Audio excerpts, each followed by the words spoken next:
কি অবাক হচ্ছেন একটা পুরনো ফতুয়া দিয়ে কীভাবে এই সুন্দর বেবি ড্রেসটি তৈরি করে ফেললাম। এই ভিডিওটি দেখলে আপনারাও তৈরি করে নিতে পারবেন এই সুন্দর ড্রেসটি।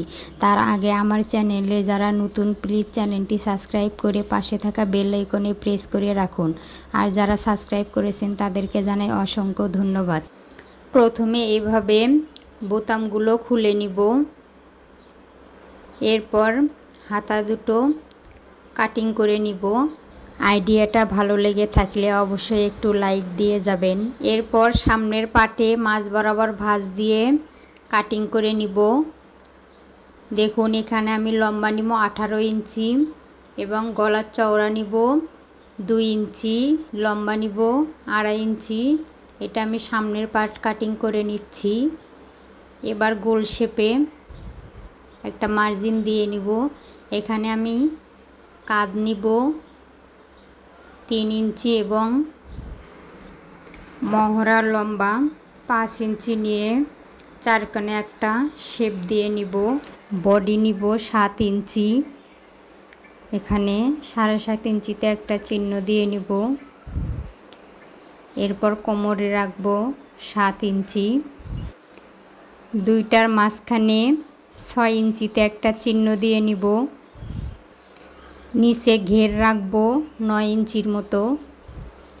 এভাবে মার্জিনটা মিলিয়ে নিব। এখন 1.5 ইঞ্চির মতো বাড়তি রেখে এভাবে একটা মার্জিন দিয়ে নিব। এখন কাপড়টা এভাবে দাগ বরাবর পুরোটা কাটিং করে নিব। সাইডের বেঁচে যাওয়া কাপড়টুকু পরে আমার কাজে লাগবে। এত সুন্দর একটা আইডিয়া বন্ধুদের মাঝে শেয়ার করতে পারেন। আপনার মাধ্যমে আপনার বন্ধুরাও একটু উপকৃত হবে। আপনারা চাইলে গজ কাপড় দিয়ে এভাবে তৈরি করে নিতে পারেন। এরপর নিচের এই কাপড়টা নিয়ে নিব, দেখি পিছনের অংশ হবে কি না। এই যে দেখুন হচ্ছে না। এরপর আমার যে একটা হাতা ছিল ফতুয়ার, সেই হাতাটা এভাবে রেখে একটা জয়েন দিয়ে নিতে হবে। জয়েন দিয়ে তারপর কাপড়টা পিছনের পার্ট কাটিং করে নিব। এখানে আমি কাপড়টা সুন্দর করে জয়েন দিয়ে নিয়েছি। এবার মাঝ বরাবর একটা ভাঁজ দিয়ে 2 পার্ট করে নিব। সামনের পার্টটা উপরে বসিয়ে এভাবে কাটিং করে নিব। উপরের কামিজ কাটিং করা কমপ্লিট। এবার ফতুয়ার পিছন পার্ট দিয়ে সেলোয়ার কাটিং করতে হবে। দেখুন এখানে লম্বা হয়েছে আমার 21 ইঞ্চি এবং চওড়া হয়েছে 12 ইঞ্চি। এরপর কাপড়টা মাঝখানে কেটে আলাদা করে নিব। আবারও 4টা ভাঁজ দিয়ে কেটে 4 পার্ট করে নিতে হবে। দেখুন এখানে 4 পার্ট করে নিয়েছি। এখানে 2.5 ইঞ্চি পরিমাণ 2টা কাপড় নিয়ে 2টা পার্টের সঙ্গে জয়েন দিয়ে নিতে হবে। দেখুন এই যে এভাবে আমি একটা পার্ট জয়েন দিয়ে একটা লেস বসিয়ে নিয়েছি। 2টা পার্টের সঙ্গে এভাবে লেস বসিয়ে ছোট আরেকটা পার্ট উপরে বসিয়ে এভাবে জয়েন দিয়ে নিব। এখন দেখুন বড় পার্ট 2টা থাকবে পিছনে এবং ছোট পার্ট 2টা থাকবে সামনে। এখানে মোট 6 পার্ট কাপড় লেস বসিয়ে জয়েন দিয়ে 2 পার্ট করে নিতে হবে। এরপর 2 পার্ট কাপড় এভাবে ভাঁজ দিয়ে 4 পার্ট করে উপরে রাবার পট্টির জন্য 1 ইঞ্চি বাড়তি রেখে 9.5 ইঞ্চিতে আমি একটা মার্জিন দিয়ে নিব এবং নিচে মোহরির জন্য যা আছে তাই রাখব। এবার এখানে একটু কল্লি জয়েন দিয়ে নিতে হবে। এখানে আমি 4 পার্টে একটা কাপড় নিয়েছি। কাপড়টা আড়াআড়িভাবে এভাবে কেটে নিতে হবে। কেটে জয়েন দিয়ে নিব। কল্লিটা এভাবে রেখে জয়েন দিয়ে নিতে হবে। দেখুন কল্লিটা কিভাবে জয়েন দিয়ে নিয়েছি। এবার মোহরির নিচের অংশে এভাবে একটু চওড়া রেখে আমি একটা সেলাই দিয়ে নিব। দেখুন এভাবে সেলাই দিয়ে কমপ্লিট করে নিয়েছি। এখানে ডাবল পার্টে 8 ইঞ্চি একটা রাবার কাটিং করে নিব।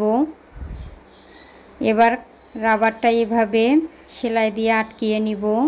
দেখুন রাবারটা এভাবে উপরে বসিয়ে এভাবে সেট করে নিব। এই 2 পাশেও সেলাই দিয়ে নিব। দেখুন আমি সব কিছু কমপ্লিট করে নিয়েছি। কত সুন্দর হয়েছে দেখতে, তাই না? এবার প্রথমে জামার কাঁধটা জয়েন দিয়ে নিতে হবে। দেখুন আমি কাঁধ জয়েন দিয়ে গলার পট্টিটা এভাবে বসিয়ে সেট করে নিব। সামনে ফাড়াটা আমি এভাবে রেখে দিব, তাহলে পরাতে সুবিধা হবে।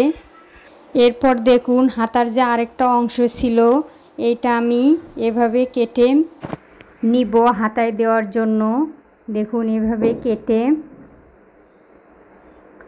এখানে যে সেলাইটা ছিল এটা আমি এভাবে খুলে নিব। নিয়ে এভাবে কাপড়টা ডাবল ভাঁজে 2 ইঞ্চি পরিমাণ কাপড় রেখে এভাবে কাটিং করে নিব। সেমভাবে আরেকটা কাপড় এভাবে আমি কাটিং করে নিয়েছি। দেখুন এরপর কাপড় দুটা এভাবে 4টা ভাঁজ দিয়ে একটু রাউন্ড শেপে কেটে নিতে হবে। এখন কাপড়টা এভাবে খুলে নিয়ে এভাবে সেলাই দিয়ে নিতে হবে। দেখুন এখানে হালকা একটু কুচি দিয়ে হাতায় কাপড়টা এভাবে লাগিয়ে নিয়েছি। এখানে একটু চাপ সেলাই দিয়ে নিতে হবে।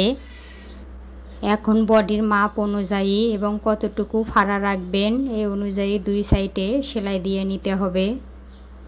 দেখুন তৈরি করার পর কত সুন্দর লাগতেছে। ফতুয়ার যে বোতামগুলো ছিল এখানে আমি 4টা বোতাম লাগিয়ে নিয়েছি।